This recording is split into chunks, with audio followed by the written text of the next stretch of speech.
last night. Mr. Utterson was sitting by his fireside one evening after dinner when he was surprised to receive a visit from Poole. "Bless me, Poole, what brings you here?" he cried, and then taking a second look at him, "What ails you?" he added. "Is the doctor ill?" "Mr. Utterson," said the man, "there is something wrong." "Take a seat, and here's a glass of wine for you," said the lawyer. "Now take your time and tell me plainly what you want." "You know the doctor's ways, sir," replied Poole, "and how he shuts himself up. Well, he's shut up again in the cabinet, and I don't like it, sir. I wish I may die if I like it. Mr. Utterson, sir, I'm afraid." "Now, my good man," said the lawyer, "be explicit. What are you afraid of?" "I've been afraid for about a week," returned Poole, doggedly disregarding the question, "and I can bear it no more." The man's appearance aptly bore out his words. His manner was altered for the worse, and except for the moment when he had first announced his terror, he had not once looked the lawyer in the face. Even now he sat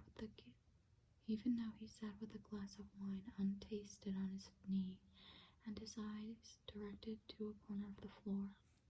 "I can bear it no more," he replied. "Come," said the lawyer, "I see you have some good reason, Poole. I see there is something seriously amiss. Try to tell me what it is." "I think there's been foul play," said Poole hoarsely. "Foul play?" cried the lawyer, a good deal frightened and rather inclined to be irritated in consequence. "What foul play? What does the man mean?" "I daren't say, sir," was the answer, "but will you come along with me and see for yourself?" Mr. Utterson's only answer was to rise and get his hat and greatcoat, but he observed with wonder the greatness of the relief that appeared upon the butler's face, and perhaps with no less, that the wine was still untasted when he set it down and to follow. It was a wild, cold, seasonable night of March, with a pale moon lying on her back as though the wind had tilted her, and flying wreck of the most diaphanous and lawny texture. The wind made talking difficult, and flecked the blood into the face. It seemed to have swept the streets unusually bare of passengers, besides, for Mr. Utterson thought he had never seen that part of London so deserted. He could have wished it otherwise. Never in his life had he been conscious of so sharp a wish to see and to touch his fellow creatures, for struggle as he might, there was borne in upon his mind a crushing anticipation of calamity. The square, when they got there, was full of wind and dust, and the thin trees in the garden were lashing themselves along the railing. Poole, who had kept all the way a pace or two ahead, now pulled up in the middle of the pavement, and in spite of biting weather, took off his hat and mopped his brow with a red pocket handkerchief. But for all the hurry of his coming, these were not the dews of exertion that he wiped away, but the moisture of some strangling anguish. For his face was white, and his voice, when he spoke, harsh and broken. "Well, sir," he said, "here we are, and God grant there be nothing wrong." "Amen, Poole," said the lawyer. Thereupon the servant knocked in a very guarded manner. The door was opened on the chain, and a voice asked from within, "Is that you, Poole?" "It's all right," said Poole. "Open the door." The hall, when they entered it, was brightly lit up. The fire was built high, and about the hearth the whole of the servants, men and women, stood huddled together like a flock of sheep. At the sight of Mr. Utterson, the housemaid broke into hysterical whimpering, and the cook, crying out, "Bless God, it's Mr. Utterson," ran forward as if to take him in her arms. What?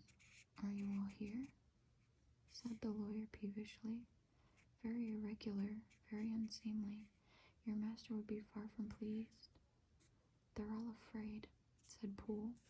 Blank silence followed, no one protesting, only the maid lifted her voice and now wept loudly. "Hold your tongue," Poole said to her with a ferocity of accent that testified to his own jangled nerves. And indeed, when the girl had so suddenly raised the note of her lamentation, they had all started and turned toward the inner door with faces of dreadful expectation. "And now," continued the butler, addressing the knife boy, "reach me a candle and we'll get this through the hands at once." And then he begged Mr. Utterson to follow him and lead the way to the back garden.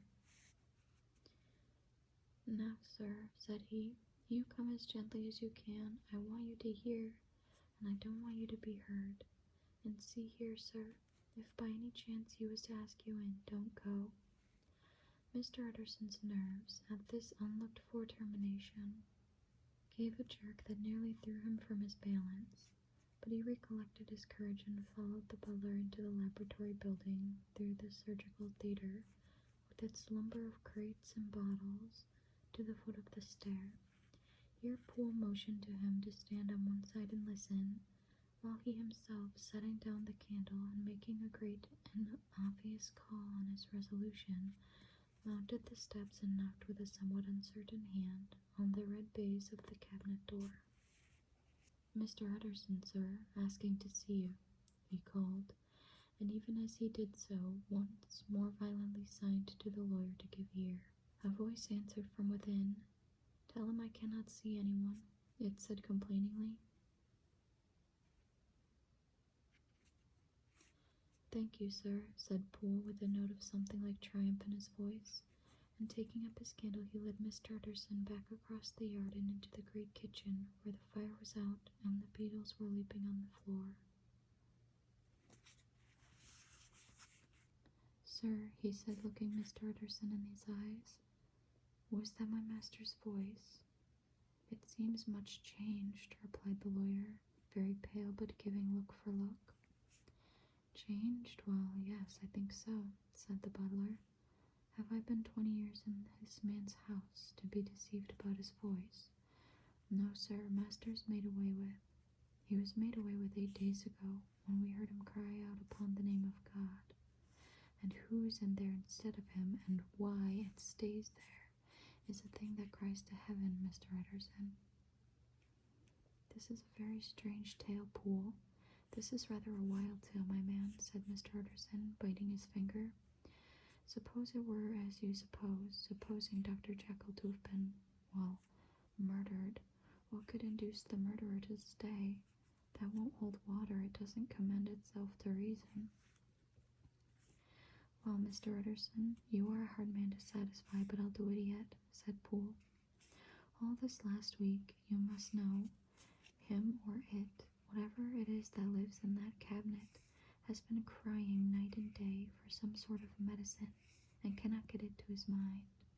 It was sometimes his way, the master's that is, to write his orders on a sheet of paper and throw it on the stair. We've had nothing else this week back, nothing but papers and a closed door, and the very meals left there to be smuggled in when nobody was looking.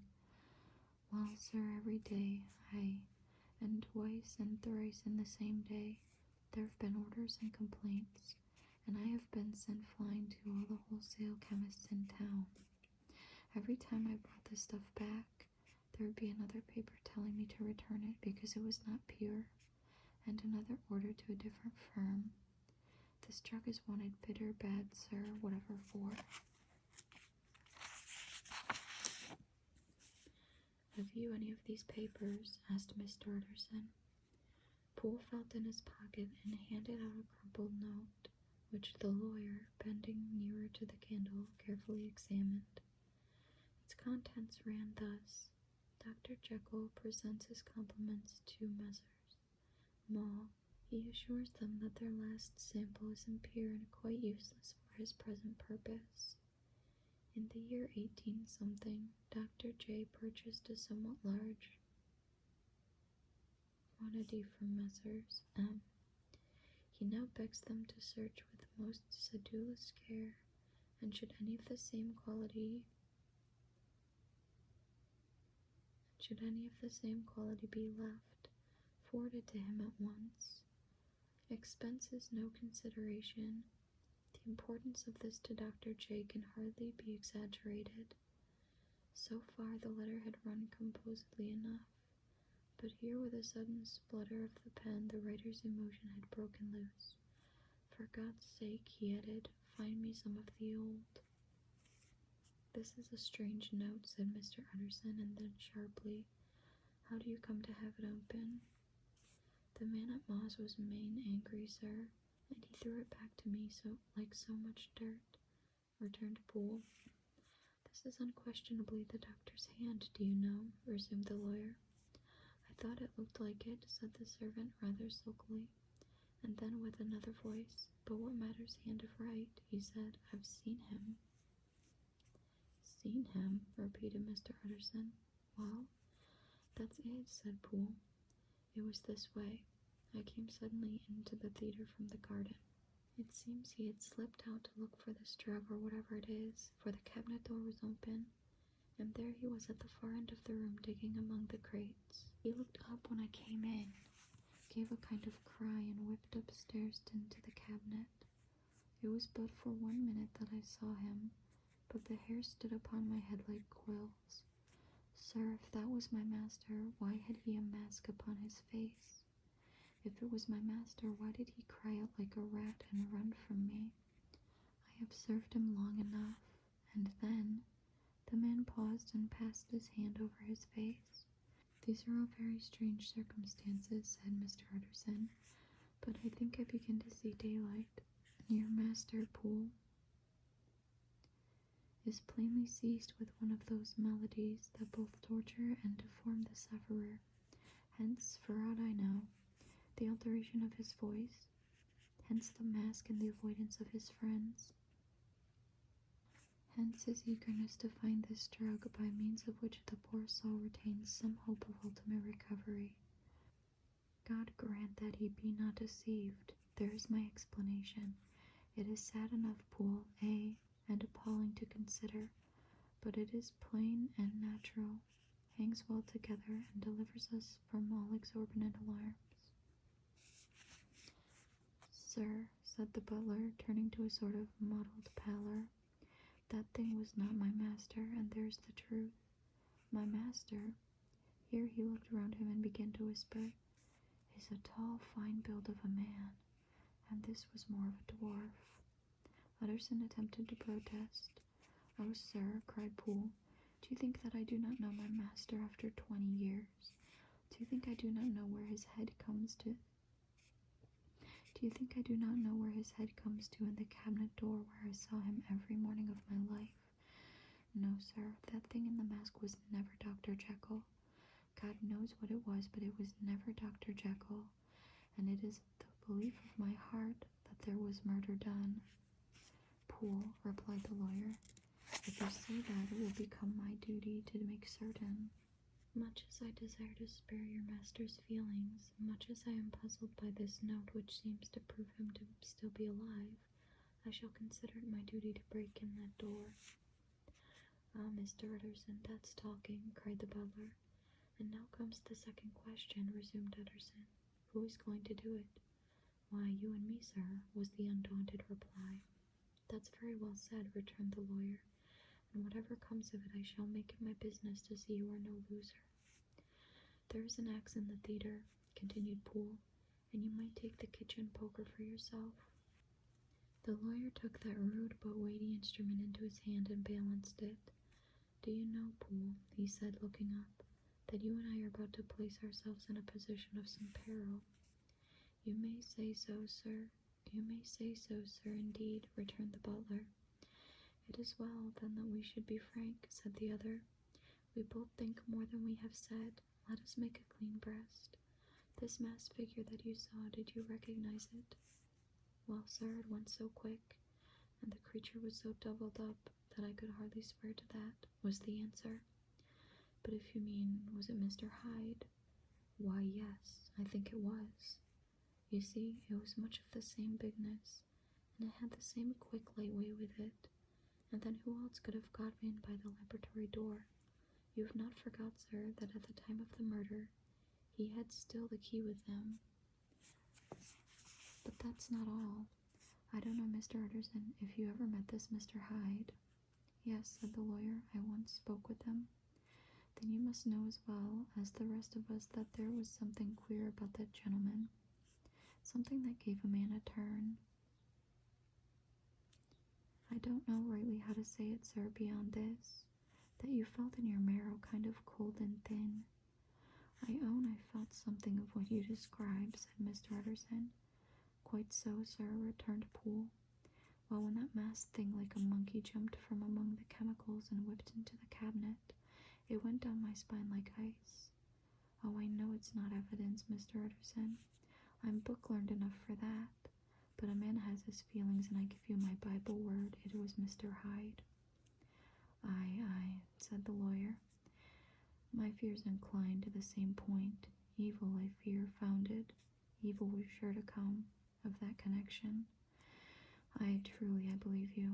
I believe poor Harry is killed, and I believe his murderer, for what purpose God alone can tell, is still lurking in his victim's room.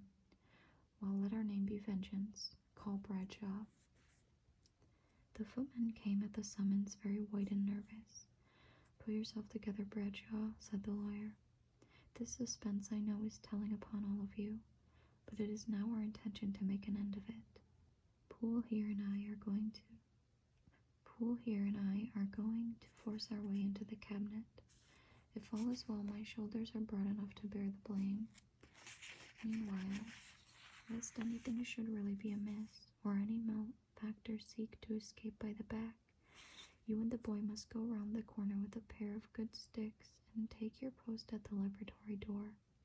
We give you 10 minutes to get your stations. As Bradshaw left, the lawyer looked at his watch. And now, Poole, let us get to ours, he said, and taking the poker under his arm, led the way into the yard. The scud had banked over the moon, and it was now quite dark. The wind, which only broke in puffs and draughts into that deep well of building, tossed the light of the candle to and fro about their steps until they came into the shelter of the theatre, where they sat down silently to wait. London hummed solemnly all around, but nearer at hand the stillness was only broken by the sounds of a footfall moving to and fro along the cabinet floor. So it will walk all day, sir, whispered Poole. Aye, and the better part of the night. Only when a new sample comes from the chemist, there's a bit of a break. Ah, it's an ill conscience that's such an enemy to rest. Ah, sir, there's blood fully shed in every step of it. But hark again, a little closer. Put your heart in your ears, Mr. Utterson, and tell me, is that the doctor's foot? The steps fell lightly and oddly, with a certain swing, for all they went so slowly. It was different indeed from the heavy creaking tread of Henry Jekyll. Utterson sighed. Is there never anything else? He asked. Poole nodded. Once, he said, once I heard it weeping. Weeping? How that? Said the lawyer, conscious of a sudden chill of horror. Weeping like a woman or a lost soul, said the butler. I came away with that upon my heart, and I could have wept too. But now the 10 minutes drew to an end. Poole disinterred the axe from under a stack of packing straw. The candle was set upon the nearest table to light them to the attack, and they drew near with bated breath to where the patient foot was still going up and down, in the quiet of the night. Jekyll, cried Utterson with a loud voice, I demand to see you. He paused a moment, but there came no reply. I give you fair warning, our suspicions are aroused, and I must and shall see you, he resumed. If not by fair means, then by foul. If not of your consent, then by brute force. Utterson, said the voice, for God's sake have mercy. Ah, that's not Jekyll's voice, that's Hyde's, cried Utterson. Down with the door, Poole. Poole swung the axe over his shoulder.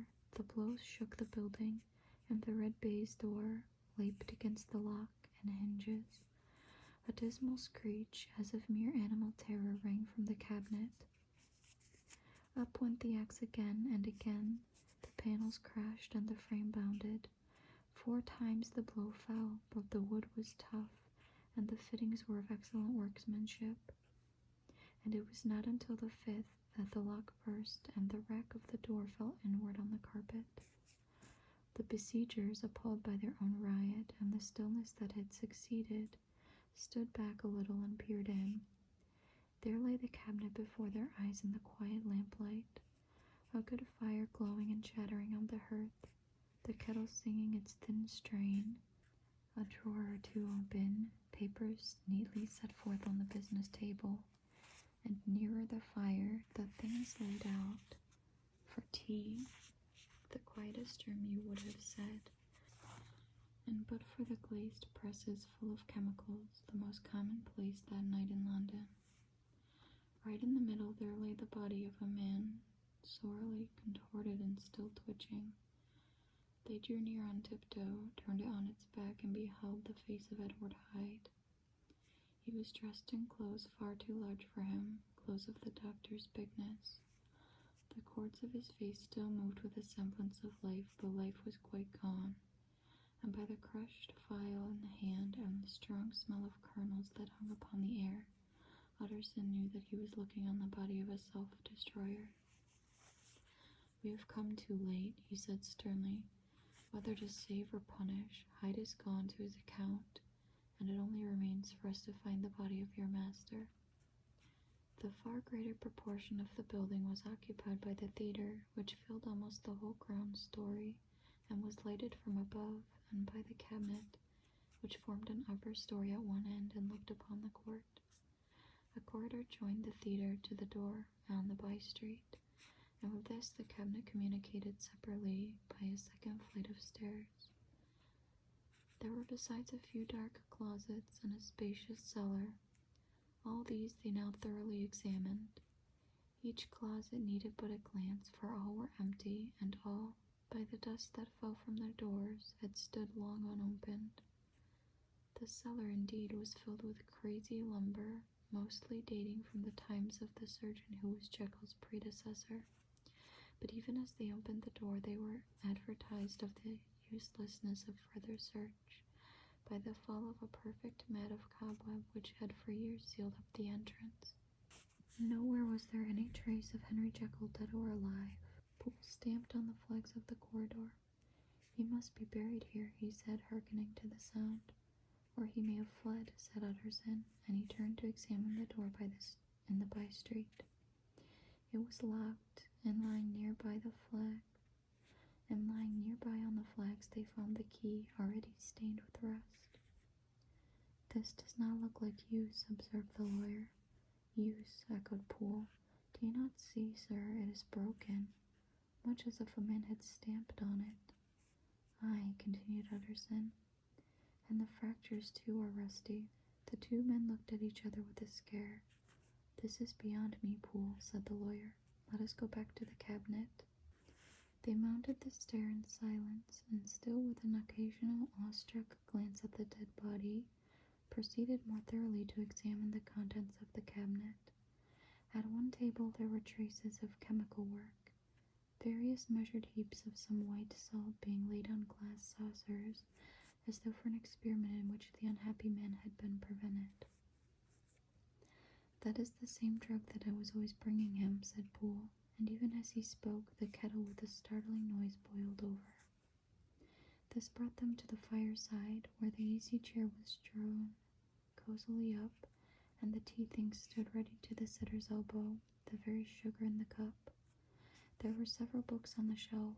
One lay beside the tea things open, and Utterson was amazed to find it a copy of a pious work, for which Jekyll had several times expressed a great esteem, annotated in his own hand with startling blasphemies.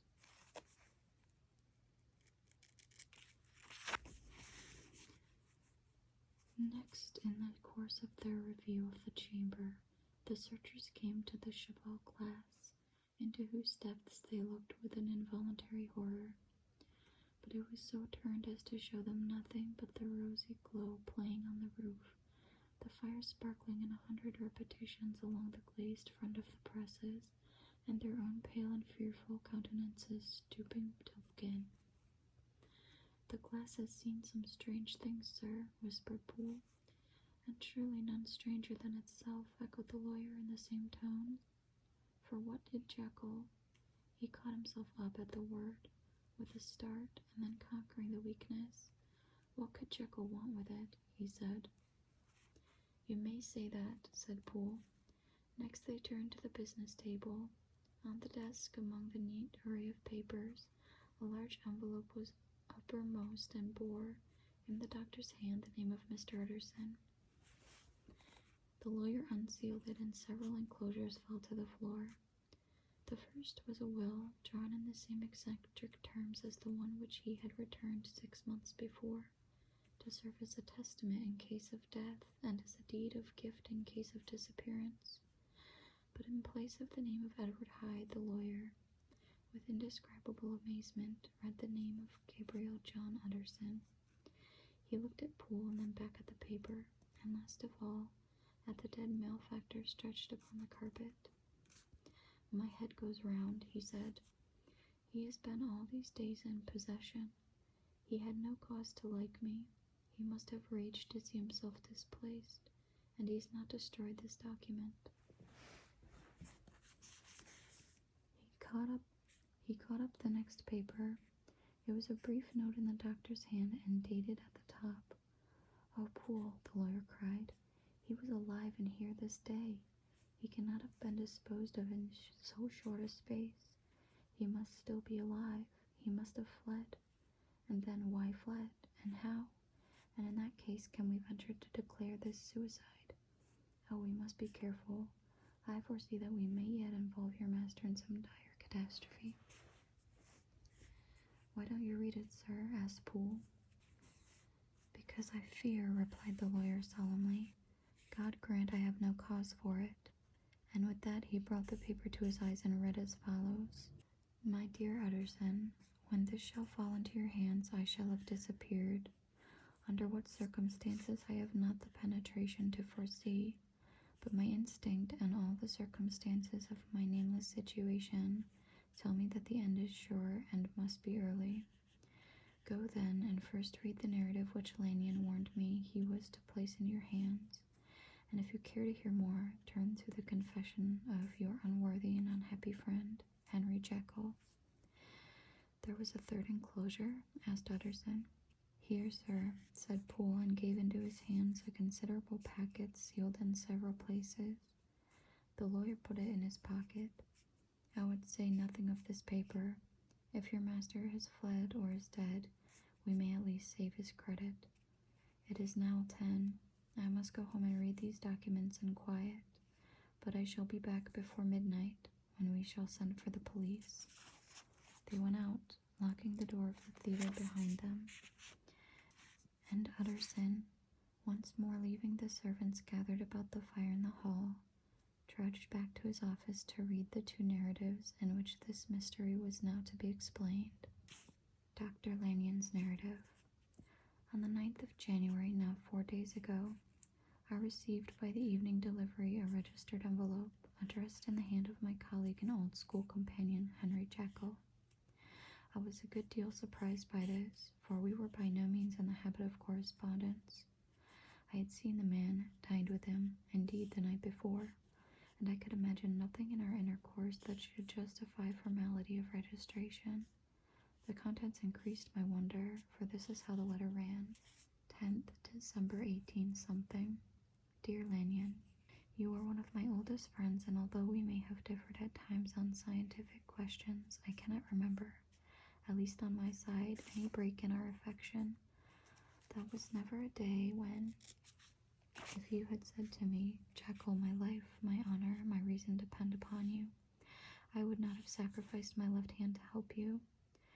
Lanyon, my life, my honor, my reason, are all at your mercy. If you fail me tonight, I am lost. You might suppose after this preface that I am going to ask you for something dishonorable to grant. Judge for yourself. I want you to postpone all other engagements for tonight. Even if you were summoned to the bedside of the Emperor, to take a cab unless your carriage should be actually at the door, and with this letter in your hand for consultation, to could drive straight to my house. Poole, my butler, has his orders. You will find him waiting your arrival with the locksmith. The door of my cabinet is then to be forced, and you are to go in alone. To open the glazed press, letter E, on the left hand, breaking the lock of it to be shut, and to draw out with all its contents as they stand, the fourth drawer from the top, or, which is the same thing, the third from the bottom. In my extreme distress of mind, I have a morbid fear of misdirecting you, but even if I am in error, you may know the right drawer by its contents. Some powders, a file, and a paper book.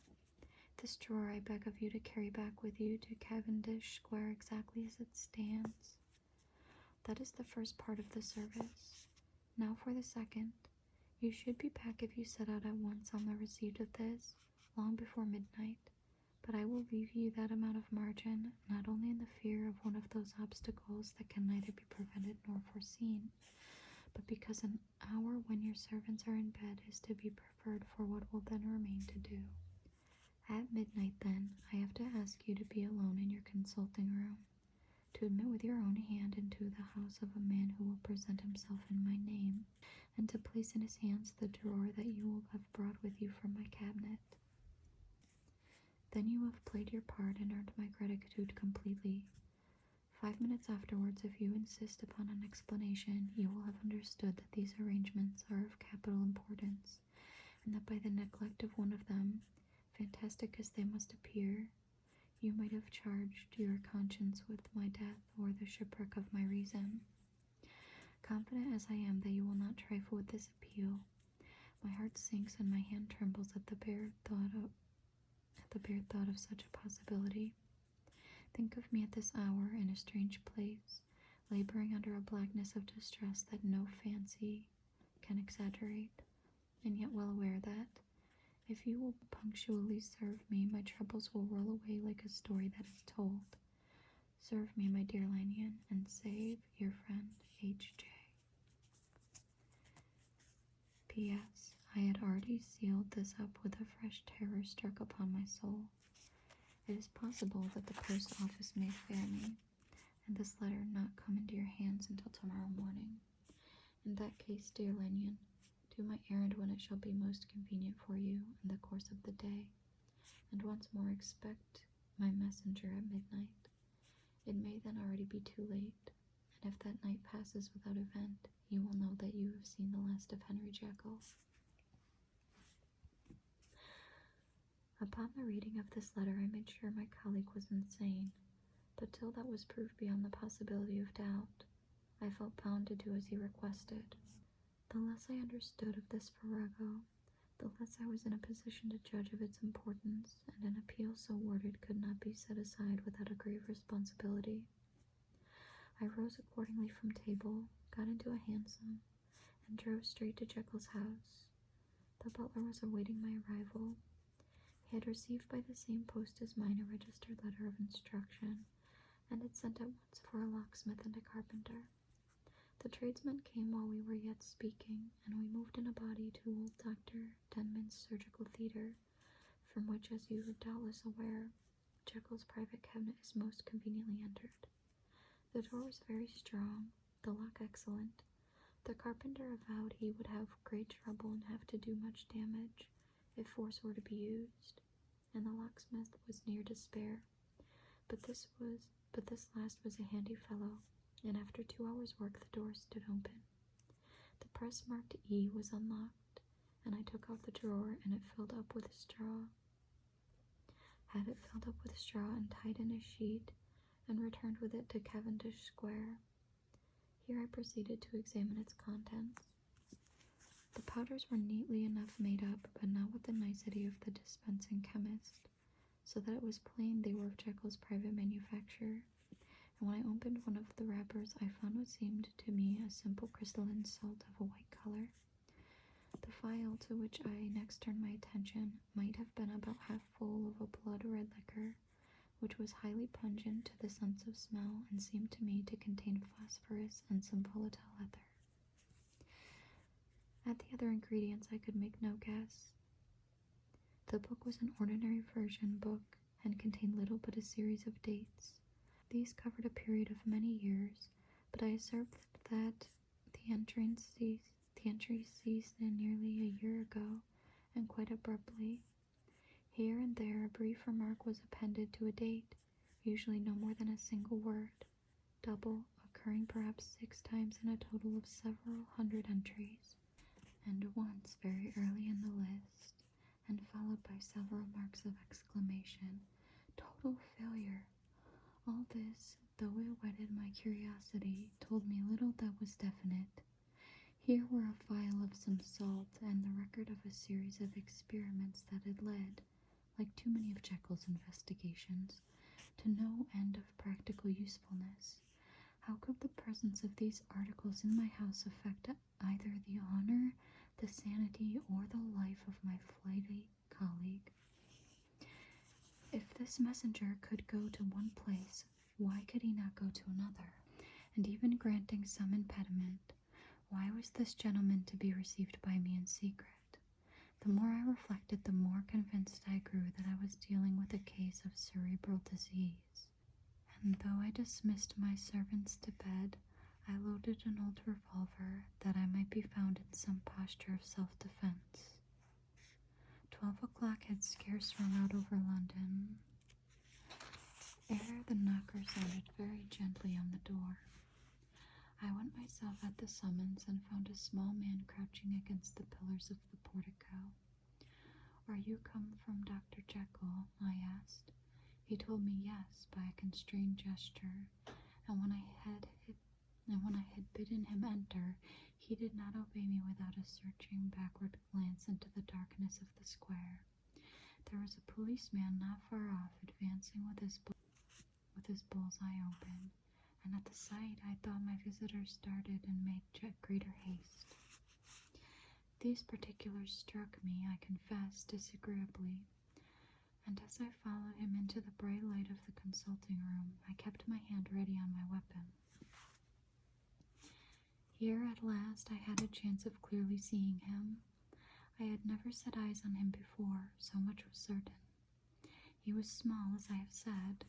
I was struck, besides, with the shocking expression of his face, with his remarkable combination of great muscular activity and great apparent debility of constitution, and, last but not least, with the odd, subjective disturbance caused by his neighborhood. This bore some resemblance to incipient rigor, and was accompanied by a marked sinking of the pulse. At the time I set it down to some idiosyncratic personal distaste, and merely wondered at the acuteness of the symptoms, but I have since had reason to believe the cause to lie much deeper in the nature of man, and to turn on some nobler hinge than the principle of hatred. This person, who had thus, from the first moment of his entrance, struck in me what I can only describe as disgustful curiosity, was dressed in a fashion that would have made an ordinary person laughable. His clothes, that is to say, although they were of rich and sober fabric, were enormously too large for him in every measurement. The trousers hanging on his legs and rolled up to keep them from the ground, the waist of the coat below his haunches, and the collar sprawling wide upon his shoulders. Strange to relate, this ludicrous accoutrement was far from moving me to laughter, rather as there was something abnormal and misbegotten in the very essence of the creature that now faced me, something seizing, surprising, and revolting. This fresh disparity seemed but to fit in with and to reinforce it, so that to my interest in the man's nature and character there was added a curiosity as to his origin, his life, his fortune, and status in the world.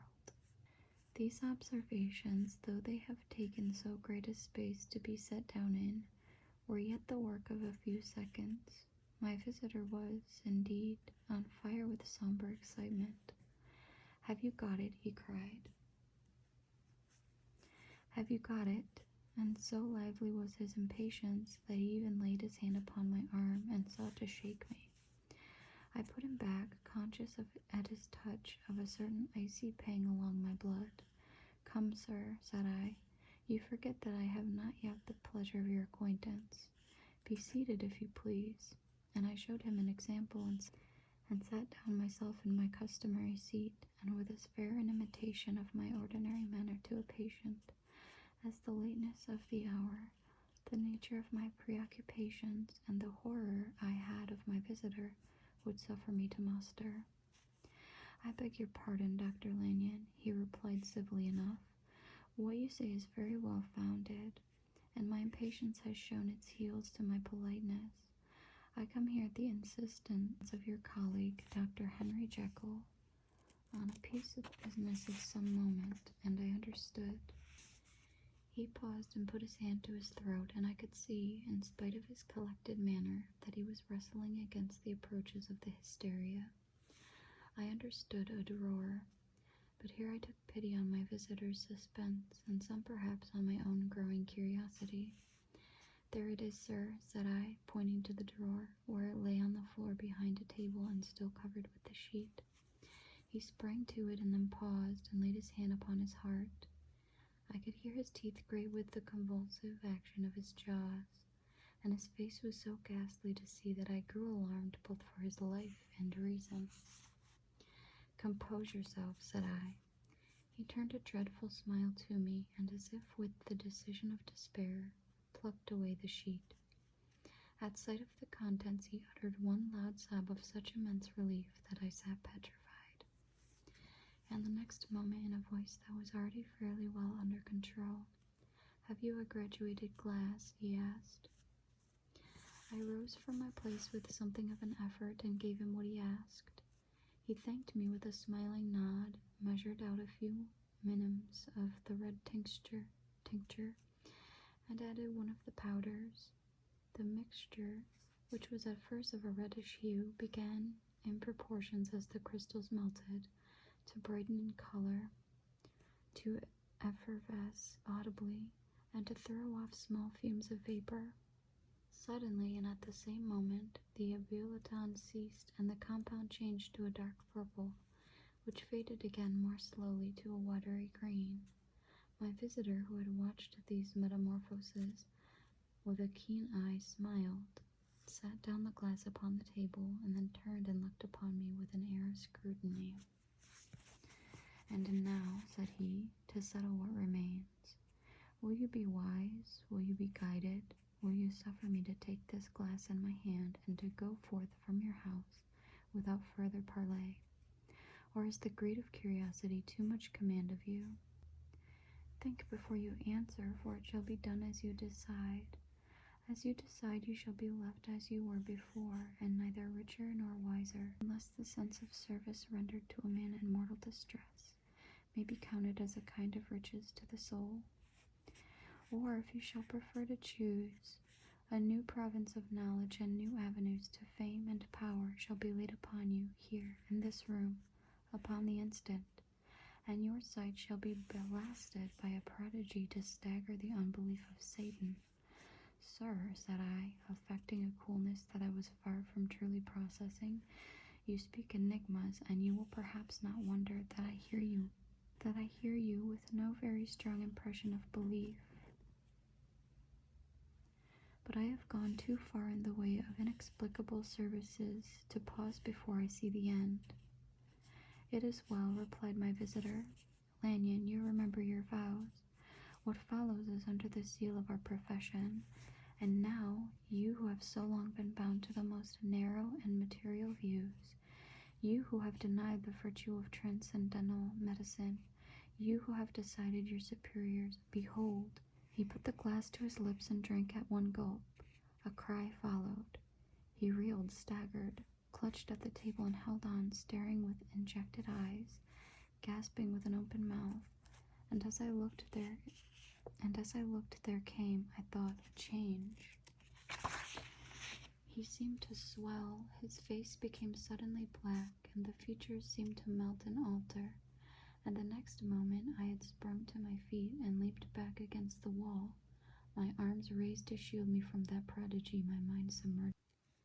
"Oh God!" I screamed, and "Oh God!" again and again, for there before my eyes, pale and shaken and half fainting, and groping before him with his hands like a man restored from death, there stood Henry Jekyll. What he told me in the next hour I cannot bring my mind to set on paper. I saw what I saw, I heard what I heard, and my soul sickened at it.